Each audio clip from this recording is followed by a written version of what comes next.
We have been talking about a genre of literature called folk tales.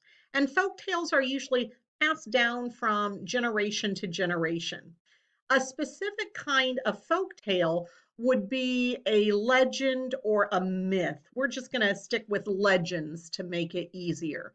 And legends all have some specific things in common.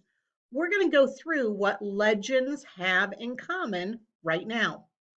A legend usually involves everyday people or animals as the main characters. This next one is the most important thing about legends or myths. Legends or myths explain how something came to be or why something came to be. One that we've already read this week, How Turtle Got His Shell, kind of explained how turtles got their shell. Now, we know that it's not based in fact, but it's a story that was kind of told from generation to generation about how that did happen. There is a legend or a myth that talks about why mosquitoes buzz.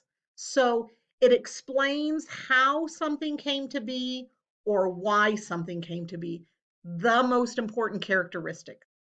Legends sometimes have magic in them, and oftentimes they will teach a lesson.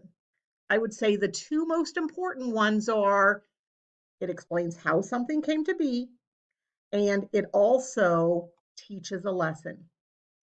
Today, you are going to listen to the legend or myth called Anansi.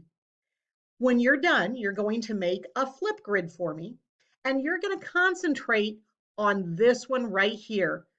What did it explain? What came to be in Anansi? And if you would like to tell me the lesson, you may tell me the lesson as well. Can't wait to see your Flipgrids.